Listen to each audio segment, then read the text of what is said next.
भाजप नेते किरीट सोमय्या यांनी सोमवारी सकाळीच सिल्लोड येथे उपविभागीय अधिकारी व नगर परिषदेच्या अधिकाऱ्यांची भेट घेऊन संबंधित कार्यालयांकडून देण्यात आलेल्या जन्म प्रमाणपत्राची फेर तपासणी करण्याची मागणी केली। सिल्लोड उपविभागीय अधिकारी कार्यालयाने दिलेल्या जन्म प्रमाणपत्रात घोटाळा झाला असल्याचा गंभीर आरोप सोमय्या यांनी केला। काही दिवसांपूर्वी देशभर गाजत असलेल्या बांगलादेशी नागरिकांचा मुद्दा आता थेट छत्रपती संभाजीनगरपर्यंत येऊन ठेपला आहे। जिल्ह्यात 10,068 बांगलादेशी नागरिकांना जन्म प्रमाणपत्र देण्यात आले आहे, तर संभाजीनगर शहरात 2,448 तर सर्वाधिक 4,730 बांगलादेशी नागरिक हे एकट्या सिल्लोड तालुक्यात वास्तव्यास आहे। त्यांनी जन्म प्रमाणपत्र मिळण्यासाठी प्रशासनाकडे अर्ज केले आहे। त्यांच्या प्रत्येक अर्जाची आणि कागदपत्रांची पडताळणी करावी अशी मागणी माजी खासदार किरीट सोमय्या यांनी जिल्हाधिकाऱ्यांकडे केली। 2024 मध्ये उशिरा जन्म प्रमाणपत्र देण्याचा अधिकार मॅजिस्ट्रेट कडून तहसीलदार SDM ला देण्यात आला। त्यात मोठ्या प्रमाणात काही शहरात गोंधळ झाला आहे हे आमच्या लक्षात आलं। महाराष्ट्रात बांगलादेशी लोकांचे 2 लाख अर्ज आले जन्मपत्र घेण्यासाठी, त्यापैकी एक सिल्लोड आहे। संभाजीनगर, छत्रपती संभाजीनगर जिल्ह्यात त्यात छत्रपती संभाजीनगर शहर पण आहे। एकंदर 10,068 ऍप्लिकेशन आले।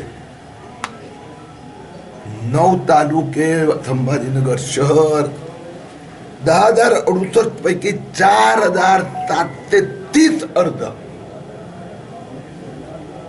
हे फक्त सिल्लोडचे आहेत आणि यातला 98% बांगलादेशी बॅकग्राऊंड असलेल्या मुस्लिमांचा आहे।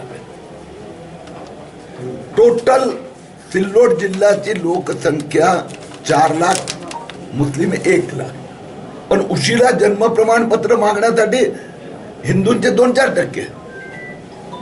मी आपल्याला एक दुसरं उदाहरण देतो। हा कायदा नवीन नाही आहे, कायदा पूर्वीपासून आहे। आधी मॅजिस्ट्रेटला अधिकार होता, तर आपण सिल्लोड शहर त्याचा आकडा सांगतो। सिल्लोड शहरात 2021 आणि 2022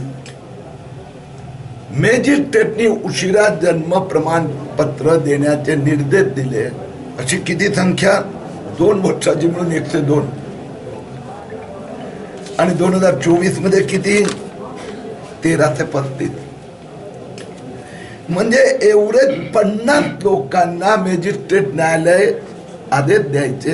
आमचा तहसीलदार SDM ने 1335, त्याला 99% बांगलादेशी मुस्लिम। आणि म्हणून सिल्लोडची परिस्थिती हे उशिरा जन्म प्रमाणपत्र देण्यात मोठ्या प्रकाराचा घोटाळा झालेला आहे। मी आज सगळे कागदपत्र बघितले, पाहिले, चर्चा केली। कोणीही ऑथेंटिक पुरावा दिलेला नाही। आधार कार्ड, त्या आधारावर आम्ही जन्म प्रमाणपत्र दिलेलं आहे। काहींनी रेशन कार्ड दिले, त्याची चौकशीही केली नाहीये। एक काही कागदपत्राची चौकशी झालेली नाहीये। गाव माझा न्यूज करिता विजय चौधरी, सोयगाव, छत्रपती संभाजीनगर।